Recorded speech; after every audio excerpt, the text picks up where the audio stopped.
Cuando vi ese dibujo, mis manos comenzaron a temblar. No podía creer lo que tenía frente a mis ojos. Lo que mi nieto de 6 años había plasmado en ese papel cambiaría nuestra familia para siempre. Pero antes de contarles lo que descubrí, necesito que entiendan cómo llegamos hasta aquí, porque lo que parecía una familia perfecta escondía un secreto oscuro que ninguno de nosotros imaginaba. Mi nombre es Carmen, tengo 62 años, y si alguien me hubiera dicho hace 3 meses que mi vida daría un giro tan dramático, jamás lo habría creído. Siempre fui una abuela presente, de esas que no se pierden un cumpleaños, que hacen galletas los domingos y que tienen la casa llena de fotos de sus nietos. Miguel, mi único nieto, es el amor de mi vida. Desde que nació, hemos tenido una conexión especial, esa que solo existe entre abuelas y nietos.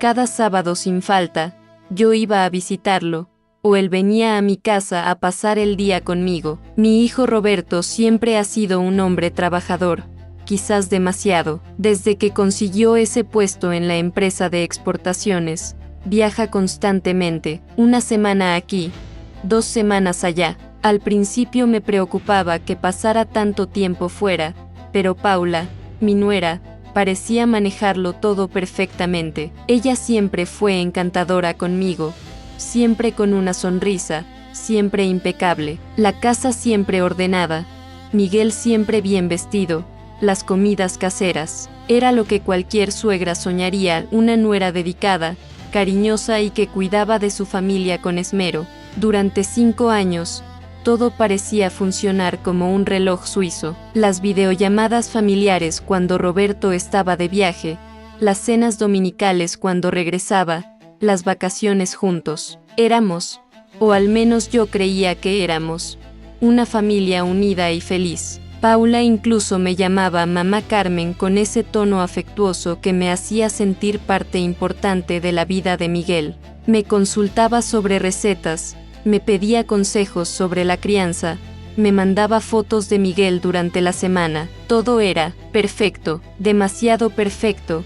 Ahora lo entiendo, pero las cosas comenzaron a cambiar sutilmente hace unos 3 meses. Al principio fueron detalles tan pequeños que yo los justificaba fácilmente. Miguel, que siempre corría a abrazarme cuando llegaba, empezó a tardar más en salir de su habitación. Cuando le preguntaba qué había hecho en la semana, sus respuestas se volvieron más cortas, más evasivas. Nada especial, abuela, me decía mirando al suelo. Yo pensaba que era normal, que los niños pasan por fases, que quizás estaba creciendo y volviéndose más reservado. Hubo otras señales que ignoré por completa. Una vez, cuando lo abracé, Miguel se encogió ligeramente, como si le doliera algo. Le pregunté y Paula, que estaba justo ahí, respondió rápidamente que se había caído en el parque. Otra vez noté que Miguel comía con una urgencia extraña cuando estaba en mi casa,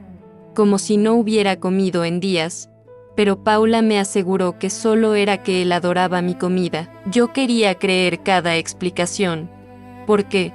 ¿Qué abuela quiere pensar lo peor? También estaba el tema de las emociones. Miguel, que siempre fue un niño alegre y expresivo, se volvió apagado. Sus ojos, esos ojos brillantes que heredó de su padre, perdieron esa chispa. Pero yo me decía a mí misma que quizás era el colegio, que quizás extrañaba más a su papá, que quizás estaba pasando por la etapa difícil que todos los niños atraviesan. Qué tonta fui, qué ciega estuve. El día que todo cambió fue un sábado común y corriente.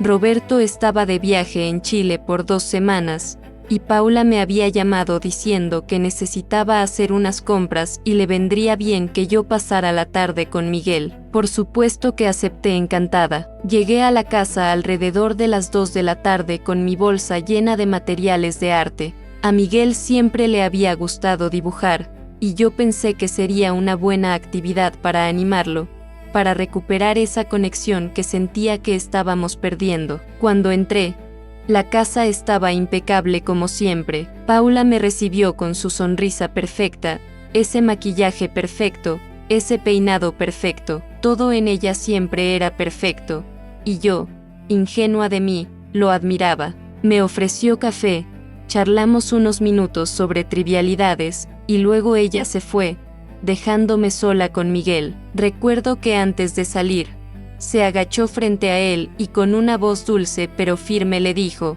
«Pórtate bien con la abuela». Sí, mi amor, pero hubo algo en sus ojos cuando lo dijo. Algo que no pude descifrar en ese momento. Miguel y yo nos sentamos en la mesa del comedor.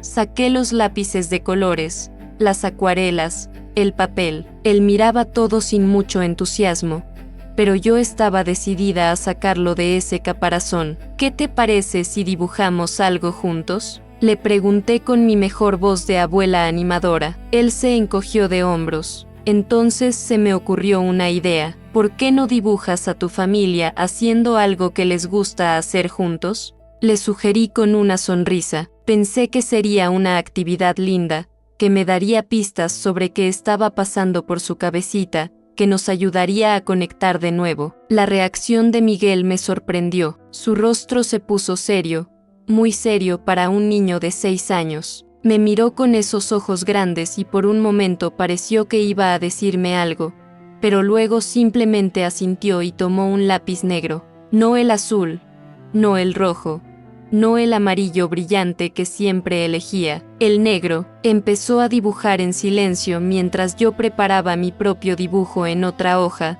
tratando de darle espacio pero manteniéndome cerca. El silencio que llenó la habitación era pesado, incómodo. Normalmente Miguel dibujaba cantando, haciendo comentarios, preguntándome cosas. Pero ese día solo había el sonido del lápiz raspando el papel. Yo intentaba no mirarlo demasiado. No quería que se sintiera observado. Pero de reojo notaba la intensidad con la que presionaba el lápiz, como su mano pequeña se movía con movimientos casi frenéticos en algunas partes y luego se detenía completamente en otras. Pasaron quizás 20 minutos cuando Miguel finalmente dejó el lápiz sobre la mesa. No dijo nada, solo empujó el papel hacia mí y bajó la mirada. «¿Ya terminaste, mi amor?», le pregunté con suavidad. Él asintió sin mirarme. Cuando tomé el papel y lo giré para verlo correctamente, sentí como si alguien me hubiera golpeado el estómago. El dibujo mostraba 3 figuras. La primera era claramente Miguel, pequeña, con lágrimas dibujadas cayendo de sus ojos. La segunda era una figura femenina grande, muy grande, con el cabello negro como el de Paula, y con una boca dibujada como una línea recta y fría. Pero no era eso lo que me heló la sangre, era lo que la figura sostenía en su mano, lo que parecía ser un cinturón o una correa, levantada en el aire. Y la tercera figura, en una esquina del papel, era un hombre, claramente Roberto, dentro de lo que parecía ser un avión, completamente separado de las otras 2 figuras, sin siquiera mirar hacia ellas. Pero había más detalles que hacían el dibujo aún más perturbador. Miguel se había dibujado a sí mismo en una esquina, acorralado, con las manos levantadas como protegiéndose. Había pequeñas marcas rojas en los brazos de su figura. La figura de Paula tenía una expresión que, aunque simple, transmitía rabia, y alrededor de todo el dibujo, Miguel había escrito con letras temblorosas y algunas al revés: «Cuando papá no está». Mis manos comenzaron a temblar tanto que casi dejé caer el papel. Sentí un nudo en la garganta y un dolor en el pecho. Miré a Miguel, que seguía con la cabeza baja, jugando nerviosamente con sus dedos. «Mi amor», le dije intentando mantener la voz calmada aunque por dentro estaba destrozada, «¿me puedes contar sobre tu dibujo?». Él no respondió inmediatamente. Pasaron algunos segundos que se sintieron como horas. Luego, con una voz tan pequeña que casi no la escuché, dijo: «Es cuando estoy solo con mamá». Mi corazón se partió en ese momento. «¿Y qué pasa cuando estás solo con mamá?», pregunté, aunque parte de mí tenía terror de escuchar la respuesta. Miguel levantó su camisa ligeramente y me mostró su brazo. Había moretones, algunos amarillentos como si fueran viejos, otros más recientes con un tono violáceo. Ella dice que es porque soy malo, susurró. Dice que si le cuento a papá o a ti, nadie me va a creer porque ella es muy buena mamá. Dice que todos piensan que ella es perfecta. En ese momento todo tuvo sentido. Los cambios de comportamiento, el encogerse cuando lo abrazaba, la forma en que comía en mi casa, su silencio creciente, todo, y yo, su abuela, la persona que se suponía debía protegerlo, había estado completamente ciega. Me sentía culpable, furiosa, devastada. Quería gritar, quería llorar, pero sabía que necesitaba mantener la calma por Miguel. Cuéntame más, mi amor, aquí estás seguro conmigo, le dije abrazándolo suavemente, y entonces Miguel comenzó a hablar. Me contó cómo Paula era completamente diferente cuando Roberto no estaba, cómo la dulce y perfecta nuera que yo conocía se transformaba en alguien frío y cruel. Me contó sobre los castigos desproporcionados por cosas mínimas, un juguete fuera de lugar, un vaso de leche derramado accidentalmente, no terminar toda la comida en el tiempo exacto que ella determinaba. Me habló del cinturón, su herramienta favorita de castigo. Me contó cómo ella le decía que era por su bien, que lo estaba educando para ser un hombre de provecho, que su papá trabajaba mucho para ellos y él debía ser perfecto para no decepcionarlo. Me dijo que Paula le había explicado que si él contaba algo, nadie le creería porque ella era la mejor mamá del mundo a ojos de todos, incluyéndome a mí. Y lo peor, lo que más me destrozó, fue cuando Miguel me dijo, abuela, yo pensé que tal vez a ti no te importaba porque tú siempre dices que mamá es maravillosa. Esas palabras fueron como puñales. Mi propio nieto había sufrido en silencio pensando que yo estaba del lado de su abusadora porque yo, en mi completa ignorancia, alababa constantemente a Paula. Le juré a Miguel en ese momento que lo iba a proteger, que todo iba a cambiar, que nunca más estaría solo con ella. Lo abracé mientras lloraba en mis brazos, liberando probablemente meses de miedo y dolor reprimidos. Y mientras lo sostenía, mi mente ya estaba trabajando. Necesitaba evidencia, necesitaba un plan, necesitaba asegurarme de que Paula no pudiera hacerle más daño y que tampoco pudiera escaparse de las consecuencias. Con mucho cuidado, le pedí permiso a Miguel para tomar fotos de sus moretones. Él aceptó. También fotografié el dibujo desde varios ángulos. Luego, tan naturalmente como pude, comencé a preguntarle sobre detalles específicos, fechas aproximadas, lugares exactos donde ocurrían los castigos, si había algo más que yo debiera saber. Miguel me habló de castigos que incluían encerrarlo en su habitación sin comer, obligarlo a permanecer de pie en una esquina durante horas, palabras hirientes que destruían su autoestima día tras día. Cada revelación era peor que la anterior. Me contó que Paula revisaba obsesivamente todo. Sus tareas escolares debían ser perfectas, su habitación debía estar impecable en todo momento, incluso la forma en que doblaba su ropa tenía que seguir un método específico. Cualquier desviación resultaba en castigo, y todo esto ocurría bajo la fachada de una madre dedicada y amorosa que todos admirábamos. Paula regresó aproximadamente 3 horas después.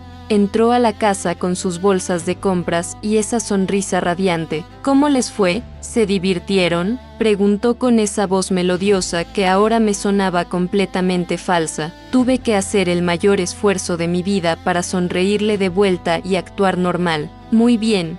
Dibujamos y jugamos, respondí tratando de que mi voz no temblara de rabia. Miré a Miguel, que inmediatamente había cambiado su expresión al escuchar la puerta. Se puso tenso, su rostro se cerró. Era como ver a un niño poniéndose una máscara de protección. Paula se acercó a él y le dio un beso en la frente. ¿Te portaste bien con la abuela? Él asintió en silencio. La escena era tan perfectamente normal en apariencia, pero ahora yo podía ver el miedo en los ojos de mi nieto, la tensión en sus hombros pequeños. Me despedí lo más normal posible, pero antes de irme, Miré a Paula directo a los ojos y le dije, Paula, necesito hablar contigo sobre algo importante mañana. ¿Podrías venir a mi casa alrededor de las 10? Ella pareció sorprendida pero aceptó con gusto. Claro, mamá Carmen.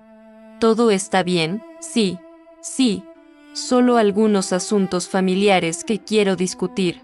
Mentí. No iba a darle ninguna advertencia de lo que vendría. Esa noche no dormí. Me quedé despierta organizando todo en mi mente. Llamé a Roberto, pero como siempre estaba en reuniones y solo pudimos hablar brevemente. No le dije nada por teléfono.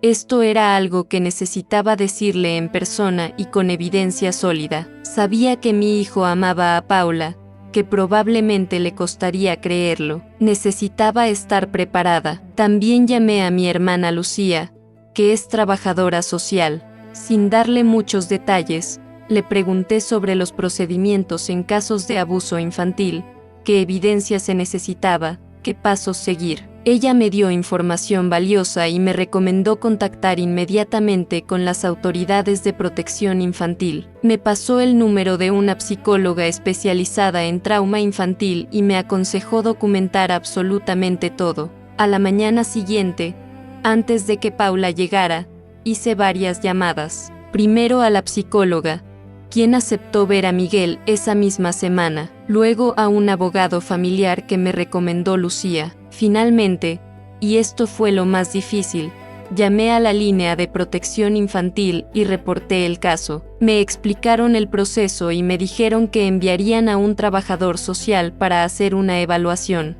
Paula llegó puntual a las 10, impecable como siempre. Traía incluso un pastel que había horneado para compartir mientras charlamos, dijo sonriendo. La hice pasar a la sala, preparé café, me senté frente a ella, y entonces saqué el dibujo. Paula, necesito que me expliques esto, dije colocando el dibujo sobre la mesa de centro. Vi cómo su rostro cambiaba, la sonrisa se congeló, luego desapareció. Sus ojos se movieron rápidamente del dibujo a mí. No sé qué, los niños tienen mucha imaginación, Carmen, ven cosas en la televisión y, no, la interrumpí con voz firme, no me vengas con excusas. Miguel me mostró los moretones, me contó todo, y sé que esto ha estado pasando desde hace meses, quizás años. El silencio que siguió fue tenso. Paula me miraba con una expresión que nunca le había visto, una mezcla de sorpresa,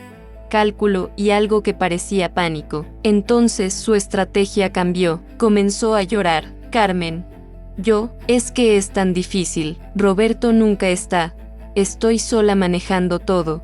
Miguel puede ser tan difícil a veces. Yo solo quiero que sea un buen niño. Nunca quise hacerle daño.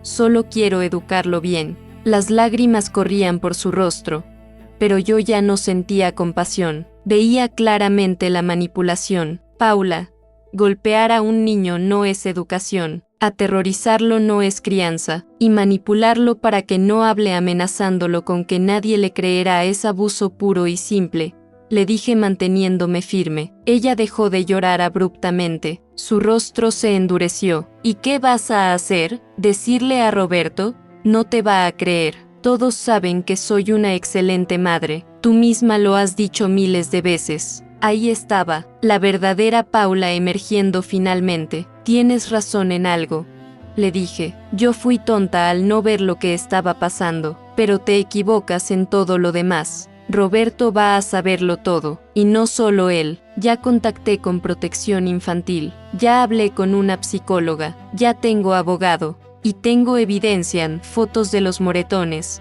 el testimonio de Miguel, este dibujo, y créeme que voy a conseguir más. Paula se puso de pie bruscamente. Esto es ridículo, estás exagerando. Un par de nalgadas no son abuso. Así nos criaron a todos y salimos bien. Moretones en los brazos y piernas no son nalgadas. Paula, encerrarlo sin comer no es disciplina. Terror psicológico no es educación.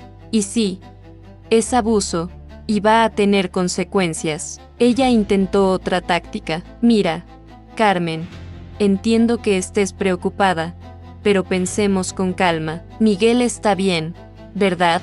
va a la escuela, está sano, tiene todo lo que necesita. Tal vez yo me he pasado un poco, lo admito, pero podemos arreglarlo entre nosotras. No es necesario involucrar a nadie más. Prometo que voy a cambiar.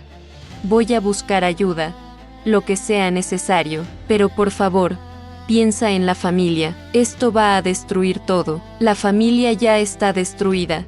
Paula, la destruiste tú cuando decidiste lastimar a mi nieto, le respondí, y no. Esto no se arregla entre nosotras. Esto es un asunto serio que requiere intervención profesional. Miguel necesita protección, terapia, seguridad. Y tú necesitas responder por lo que has hecho. La sexta intentar controlar su rabia, pero sus manos temblaban y su mandíbula estaba tensa. Te vas a arrepentir de esto, dijo finalmente con una voz baja y amenazante, toda pretensión de dulzura abandonada. Voy a contratar al mejor abogado. Voy a demostrar que eres una abuela manipuladora que le metió ideas en la cabeza al niño, que lo alienaste contra su madre, que todo esto es una campaña para separarme de mi hijo. Me miró con odio puro antes de tomar su bolso y salir dando un portazo. Me quedé sentada en esa sala, temblando no de miedo sino de adrenalina. Había hecho lo correcto, lo sabía, pero también sabía que lo que venía no iba a ser fácil. Llamé inmediatamente a Roberto. Esta vez insistí en que era urgente. Cuando finalmente pudimos hablar, le conté todo. Su reacción inicial fue de incredulidad total. Mamá, eso es imposible. Paula no haría eso. Debe haber un malentendido. Tuve que enviarle por email las fotos, el dibujo escaneado, mi conversación grabada con Miguel que había tenido la precaución de grabar. Hubo un silencio largo del otro lado de la línea. Luego escuché a mi hijo llorar. Vuelvo en el próximo vuelo, dijo con voz quebrada. No puedo creer que esto haya estado pasando bajo mis narices. ¿Cómo no me di cuenta? ¿Qué clase de padre soy? El tipo de padre que confió en la madre de su hijo, le dije suavemente. Paula es una manipuladora experta, Roberto. Nos engañó a todos. Pero ahora lo importante es proteger a Miguel y asegurarnos de que reciba la ayuda que necesita. Roberto llegó 2 días después. Cuando entró a mi casa, parecía haber envejecido años. Abrazó a Miguel durante largos minutos, pidiéndole perdón una y otra vez. El trabajador social llegó al tercer día, entrevistó a Miguel, nos entrevistó a Roberto y a mí, revisó la documentación que habíamos reunido. Su expresión seria se volvió más sombría con cada información nueva. Esto es claramente un caso de abuso físico y emocional, confirmó. Vamos a necesitar que Miguel sea evaluado por nuestro psicólogo forense. Mientras tanto, recomiendo que no tenga contacto sin supervisión con la madre. Se inició un proceso legal que fue agotador y doloroso para todos, especialmente para Miguel. Paula contrató un abogado agresivo que intentó todas las tácticas posibles, desde negar todo hasta intentar pintar a Miguel como un niño problemático y mentiroso, y a mí como una suegra resentida que quería destruir su matrimonio. Fue brutal, pero la evidencia era abrumadora. La evaluación psicológica de Miguel mostró signos claros de trauma y abuso. El psicólogo forense determinó que su testimonio era creíble y consistente. Los profesores de Miguel, cuando fueron entrevistados, mencionaron cambios en su comportamiento que habían notado pero que no habían reportado. Uno incluso recordó un dibujo similar que Miguel había hecho en clase meses atrás, que la maestra había guardado pensando que era preocupante. Paula finalmente aceptó un acuerdo, perdió la custodia de Miguel, y solo podría verlo bajo supervisión estricta. Tuvo que asistir a terapia de manejo de ira y clases de crianza. Roberto inició el proceso de divorcio. La familia que había parecido tan perfecta estaba oficialmente destruida, pero paradójicamente, Miguel comenzó a sanar. Los primeros meses fueron difíciles. Miguel tenía pesadillas frecuentes, se sobresaltaba con ruidos fuertes, tenía comportamientos de hipervigilancia, siempre esperando ser castigado por errores mínimos. Pero con terapia constante, con amor incondicional de Roberto y mío, con la seguridad de que estaba protegido, poco a poco fue recuperándose. Ahora, un año después de ese día del dibujo, Miguel está viviendo con Roberto. Yo los veo casi todos los días. La chispa está volviendo a sus ojos. Vuelve a reír. Vuelve a jugar. Todavía está en terapia y probablemente lo estará por un tiempo. Pero cada semana veo progreso. Y sigue dibujando. Pero ahora sus dibujos muestran superhéroes, dinosaurios, naves espaciales, cosas normales de niños. Roberto, por su parte, cambió completamente sus prioridades. Rechazó promociones que requerían más viajes y encontró un puesto que le permite estar más en casa. Se culpa a sí mismo constantemente, pero está trabajando en eso con su propio terapeuta. Nuestra relación como madre e hijo se ha fortalecido a través de esta crisis. En cuanto a Paula, las visitas supervisadas han sido tensas. Ella mantiene que fue malinterpretada, que fue demasiado estricta, pero que nunca tuvo intenciones de hacer daño. Miguel va a esas visitas porque el juez lo ordenó, pero es claro que no confía en ella. Tal vez algún día, con mucho trabajo, puedan reconstruir algo, pero honestamente no sé si eso es posible o siquiera deseable. Esta experiencia me enseñó varias lecciones dolorosas.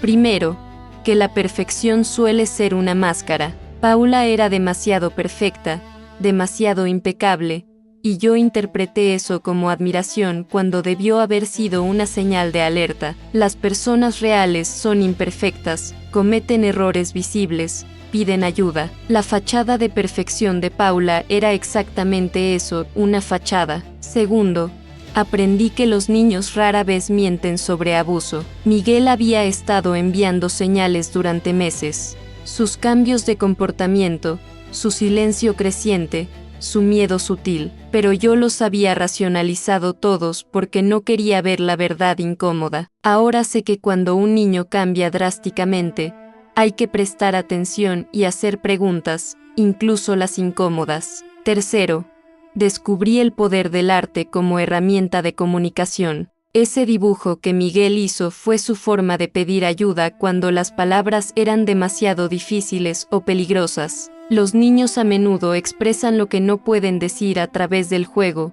del arte, de sus comportamientos. Necesitamos estar atentos a esos lenguajes no verbales. También aprendí sobre mi propia culpa y cómo manejarla. Durante meses me torturé pensando en todas las señales que perdí, en todas las veces que alabé a Paula sin saber lo que estaba pasando, en cómo Miguel pudo haber pensado que yo no le creería. Mi terapeuta me ayudó a entender que, aunque tengo que asumir responsabilidad por mi ceguera, torturarme no ayuda a nadie, especialmente no a Miguel. Lo que sí ayuda es estar presente ahora, protegerlo ahora, amarlo incondicionalmente ahora. He hablado con otras abuelas desde entonces, compartiendo mi historia. Es sorprendente cuántas han tenido sospechas similares pero las callaron por miedo a conflictos familiares, por miedo a ser vistas como suegras entrometidas, por miedo a estar equivocadas. Mi mensaje para ellas siempre es el mismo: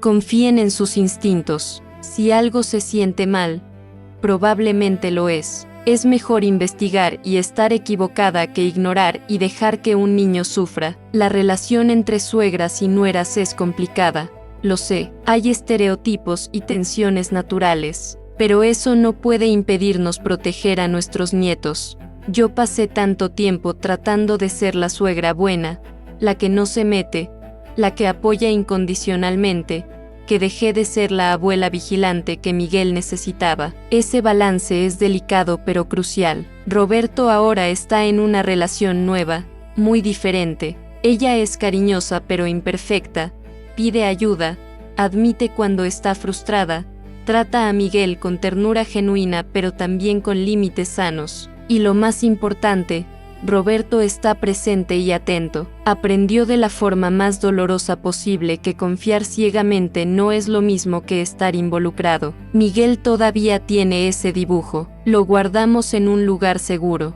Él decidió quedárselo como un recordatorio, no del abuso sino de su valentía al finalmente pedir ayuda de la única forma que pudo. A veces lo mira y me dice, abuela, fue cuando tú me salvaste, y yo le corrijo, no, mi amor, fue cuando tú te salvaste a ti mismo. Yo solo presté atención. La recuperación es un proceso largo. Miguel todavía tiene días difíciles. A veces regresa el miedo, las pesadillas, la ansiedad, pero cada día malo es seguido por más días buenos. Ha hecho nuevos amigos en la escuela, ha comenzado a jugar fútbol, algo que Paula nunca le permitió porque podía lastimarse o ensuciarse. Está redescubriendo ser niño, algo que le fue robado durante demasiado tiempo. Algo que me sorprendió gratamente fue la respuesta de la comunidad escolar una vez que se supo lo ocurrido. Varios padres se acercaron compartiendo que habían notado cosas extrañas pero no sabían cómo abordarlas. Uno me dijo que una vez vio a Paula hablándole a Miguel en el estacionamiento de la escuela con una intensidad que le pareció excesiva,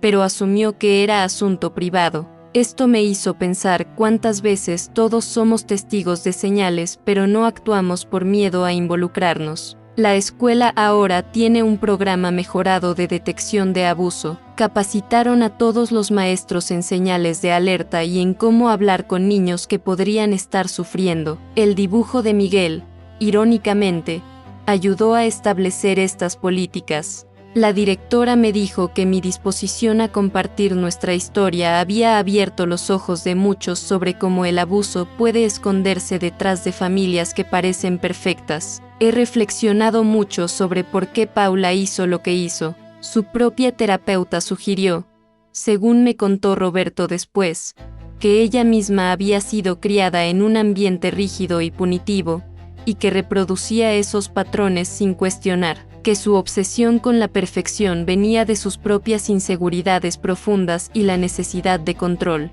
Entender esto no excusa sus acciones, pero sí me ayuda a comprender que el abuso frecuentemente es un ciclo que se perpetúa generacionalmente si no se rompe conscientemente. Esto me hizo pensar en mi propia crianza y en cómo crié a Roberto. Nunca fui perfecta, cometí errores, pero siempre hubo amor y comunicación. Roberto creció sabiendo que podía hablar conmigo de cualquier cosa, y quizás esa es la diferencia fundamental, la apertura versus el control.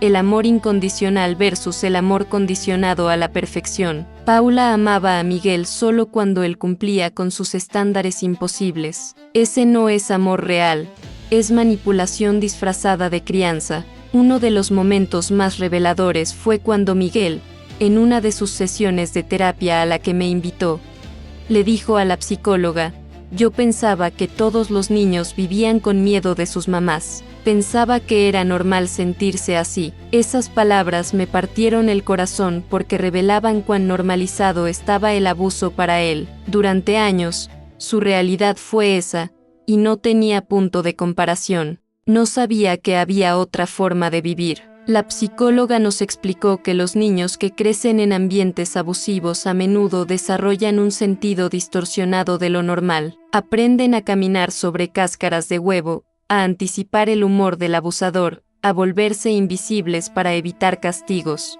Miguel había desarrollado todas estas estrategias de supervivencia, y ahora tenía que desaprenderlas lentamente, entender que no tenía que ganarse el amor, que no tenía que ser perfecto para ser valorado. Roberto también tuvo que enfrentar verdades incómodas sobre su propio papel, aunque no fuera el abusador directo. Su ausencia constante había creado el vacío perfecto para que Paula operara sin testigos. Su fe ciega en ella había hecho que Miguel sintiera que no podía acudir a él. Cada vez que llamaba desde mis viajes y preguntaba cómo estaban, Paula siempre decía que todo era perfecto, y yo quería creerlo porque era más fácil, me confesó Roberto una noche llorando. Nunca hablé directamente con Miguel lo suficiente, nunca le pregunté cómo se sentía realmente. Esta experiencia también expuso las grietas en nuestro sistema de protección infantil.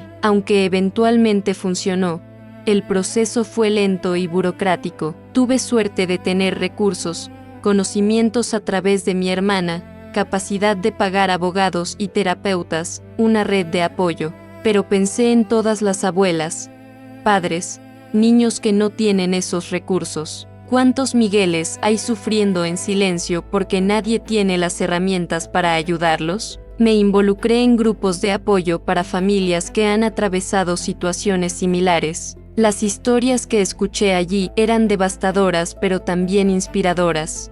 Conocí a una abuela que había perdido contacto con sus nietos porque su hijo le creyó más a la esposa abusiva. Conocí a un abuelo que había logrado obtener custodia temporal de su nieta. Conocí a padres que, como Roberto, estaban reconstruyendo relaciones con sus hijos después de haberlos fallado sin saberlo. Lo que todas estas historias tenían en común era el tema de las apariencias engañosas. En casi todos los casos, el abusador era alguien que externamente parecía ejemplar, madres dedicadas, padres trabajadores, familias que iban a la iglesia, profesionales respetados. El abuso prospera en el secreto y detrás de fachadas respetables, y prospera porque todos queremos creer en esas fachadas, porque es más cómodo que enfrentar la verdad perturbadora. Hubo momentos en este proceso en que dudé de mí misma. Paula era tan convincente en su papel de víctima,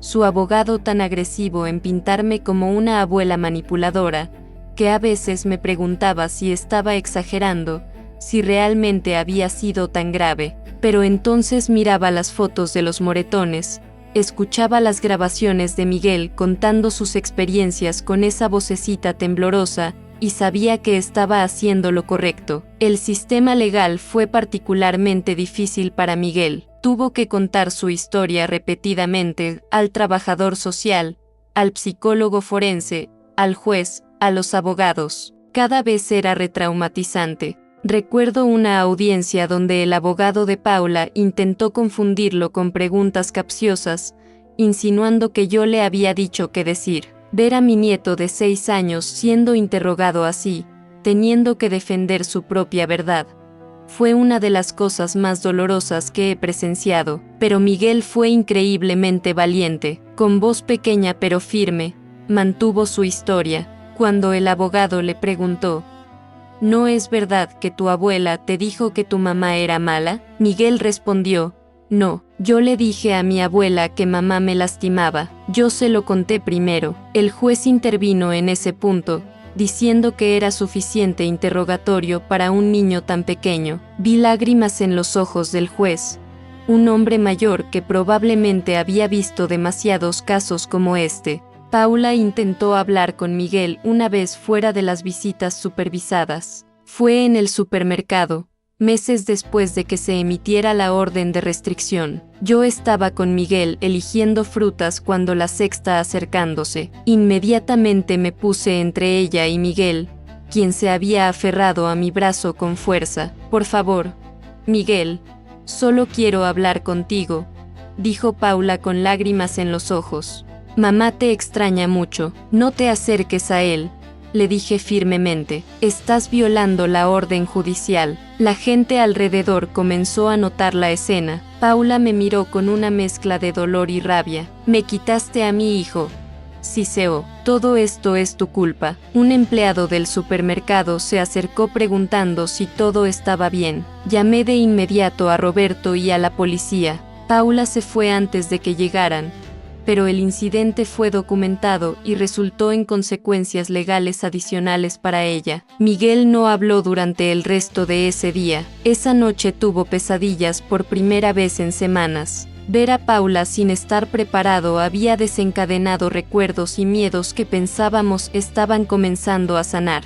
Fue un retroceso que nos recordó que la recuperación no es lineal, que hay altibajos, que el trauma no desaparece simplemente porque se acabó la situación abusiva. La terapia continuó siendo fundamental. La psicóloga de Miguel utilizaba técnicas de juego, arte terapia, y lentamente cuando él estuvo listo. Yo también asistí a mis propias sesiones, trabajando en mi culpa, en cómo ser el apoyo que Miguel necesitaba sin ser sobreprotectora, en cómo manejar mi propia rabia hacia Paula. Roberto trabajaba en reconstruir la confianza de Miguel, en perdonarse a sí mismo, en aprender a estar verdaderamente presente. Una tarde, aproximadamente año y medio después del dibujo, Miguel y yo estábamos en mi jardín. Él estaba dibujando de nuevo, algo que hacía con frecuencia ahora, pero con temas completamente diferentes. De repente me dijo: abuela, ¿sabes qué día es hoy? Yo no tenía idea. Hoy hace exactamente un año y medio que no tengo moretones nuevos, dijo con una sonrisa pequeña pero genuina. Me partió y sanó el corazón simultáneamente. Celebramos esa fecha de una manera especial. Fuimos a su lugar favorito, comimos su comida favorita, compramos el juguete que había estado queriendo, pero más importante, hablamos sobre su fortaleza, sobre cuánto había crecido, sobre cómo enfrentar algo tan difícil lo había hecho más fuerte. Le recordé que llorar está bien, que sentir miedo está bien, que pedir ayuda está bien, todas las cosas que Paula le había enseñado que eran debilidades. Roberto conoció a alguien nuevo eventualmente, una maestra de preescolar llamada Andrea. Desde el principio fue clara su diferencia con Paula. Andrea era cálida pero auténtica, admitía cuando estaba frustrada o cansada, pedía ayuda cuando la necesitaba. Con Miguel era paciente y respetuosa, nunca forzando cercanía pero ofreciendo amabilidad constante. Tomó meses antes de que Miguel comenzara a confiar en ella, y ella nunca apuró ese proceso. Recuerdo la primera vez que Miguel voluntariamente le mostró uno de sus dibujos a Andrea. Ella lo estudió cuidadosamente, era un dibujo de un dragón, y le hizo preguntas genuinas sobre él. No lo criticó, no sugirió cómo mejorarlo, solo mostró interés real. Vi cómo los hombros de Miguel se relajaban, cómo su sonrisa se hacía más amplia. Era un momento pequeño pero significativo. Las visitas supervisadas con Paula continuaron siendo obligatorias por orden judicial, pero Miguel las toleraba más que las disfrutaba. Paula seguía sin aceptar completamente su responsabilidad. En las visitas,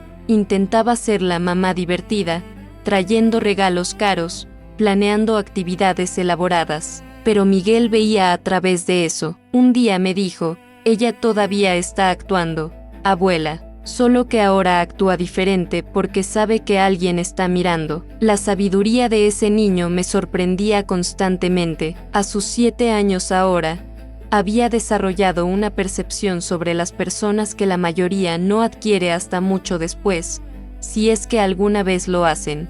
Era una percepción nacida del dolor, algo que me entristecía, pero también una herramienta que lo protegería en el futuro. La escuela reportó mejoras notables. Sus calificaciones, que habían caído durante los peores meses, se recuperaron, pero más importante, participaba en clase, hacía amigos, se ofrecía voluntario para presentaciones. La maestra me dijo: es como si finalmente se permitiera ser niño, cometer errores, reírse fuerte. Eso era exactamente lo que estaba pasando. Estaba descubriendo la niñez que le habían robado. Hubo un incidente en la escuela que fue particularmente revelador. Miguel accidentalmente derramó pintura sobre un proyecto de arte. Su reacción inmediata fue de pánico puro.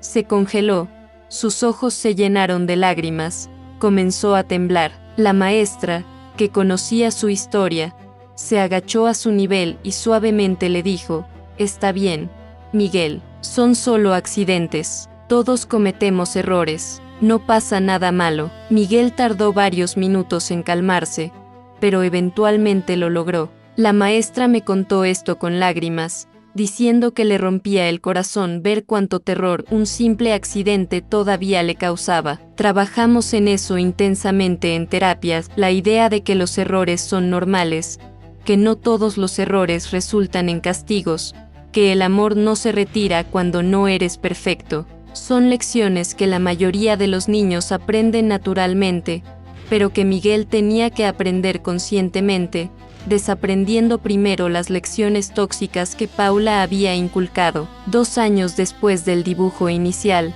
Miguel creó otro dibujo espontáneamente. Esta vez mostraba una familia: Roberto, Andrea, él mismo, y yo. Todos estábamos sonriendo, sostenidos de las manos, con un sol brillante arriba y flores alrededor.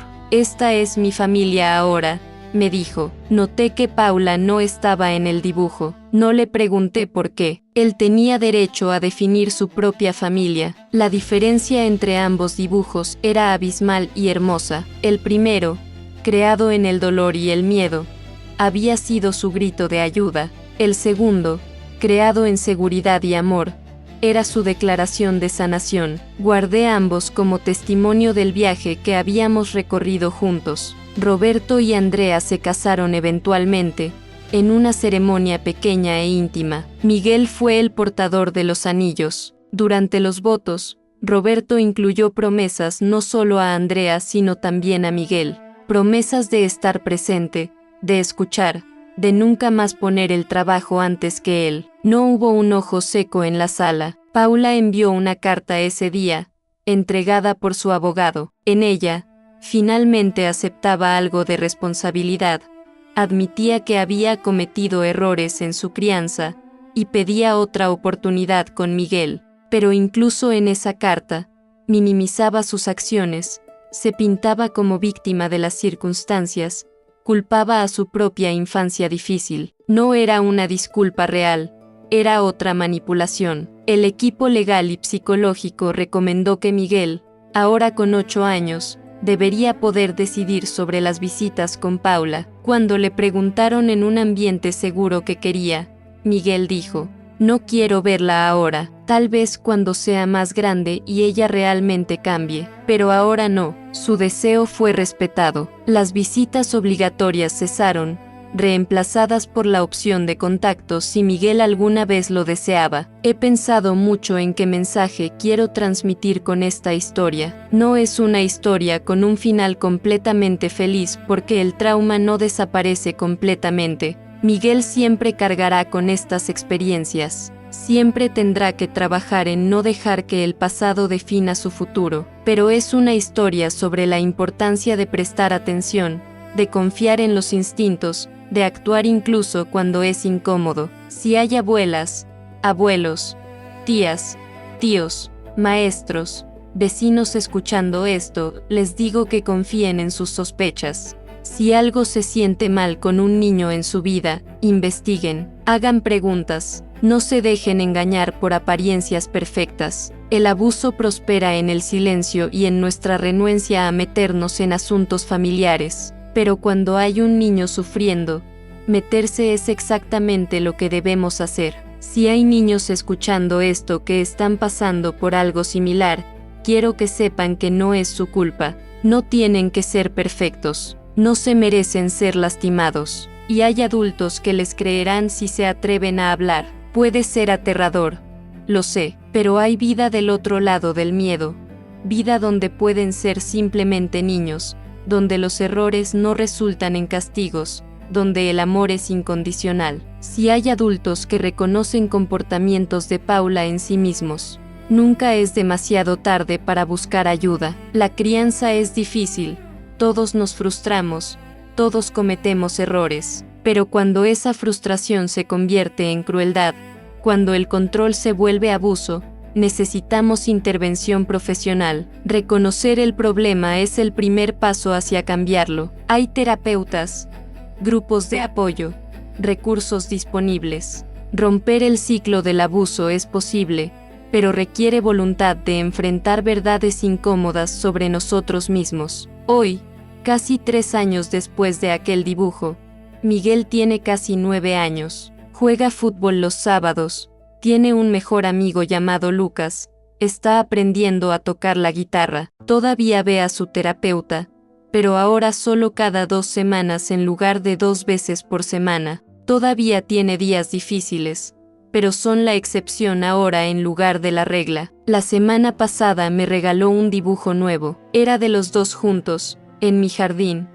Él mostrándome algo y yo sonriendo. En la esquina había escrito para la abuela que me escuchó. Cuando se lo agradecí, él me abrazó y me dijo: gracias por creerme, abuela, gracias por salvarme. Le respondí lo mismo que siempre le digo: tú te salvaste a ti mismo, mi amor. Tú fuiste lo suficientemente valiente para pedir ayuda de la única forma que podías. Yo solo tuve la suerte de estar prestando atención finalmente. Esta historia no termina aquí porque la sanación es un proceso continuo. Miguel seguirá creciendo, enfrentando nuevos desafíos, trabajando en su trauma de maneras que evolucionarán con su edad, pero ahora lo hace rodeado de amor verdadero, de apoyo incondicional, de adultos que están vigilantes y presentes. Esa es la diferencia que marca toda la diferencia, y ese dibujo inicial, ese terrible y hermoso dibujo que expuso la verdad,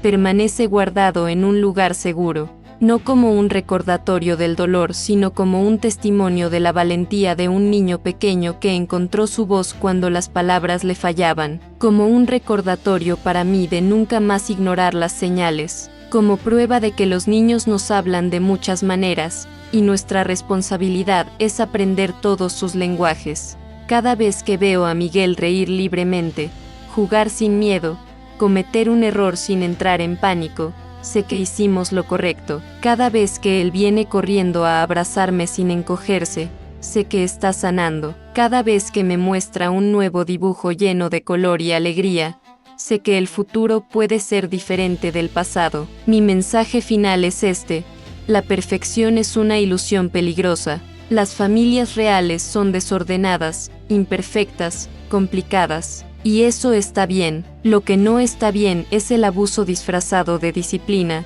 el control disfrazado de cuidado, el miedo disfrazado de respeto. Los niños merecen ser niños, imperfectos, ruidosos, desordenados, pero seguros y amados incondicionalmente. Si esta historia resuena con ustedes de alguna manera, si conocen a un niño que podría estar sufriendo, no miren hacia otro lado. No asuman que todo está bien porque la familia parece perfecta. No se convenzan de que no es su problema, porque cada niño es responsabilidad de todos nosotros como sociedad. Y un solo adulto que preste atención, que crea, que actúe, puede cambiar la trayectoria completa de la vida de un niño. Miguel me dijo algo recientemente que resume todo perfectamente. Abuela, antes pensaba que dibujar era peligroso porque mostraba cosas que no debía mostrar. Ahora sé que dibujar me salvó. Ese cambio de perspectiva, de ver su arte como algo peligroso a verlo como su salvación, representa su sanación mejor que cualquier cosa que yo pudiera decir. Así que sí, mi nieto dibujó algo terrible, y ese dibujo terrible fue también lo más valiente y salvavidas que pudo haber hecho. Expuso a mi nuera, pero más importante, se liberó a sí mismo, y por eso, ese dibujo oscuro y perturbador es también el más hermoso que he visto en mi vida.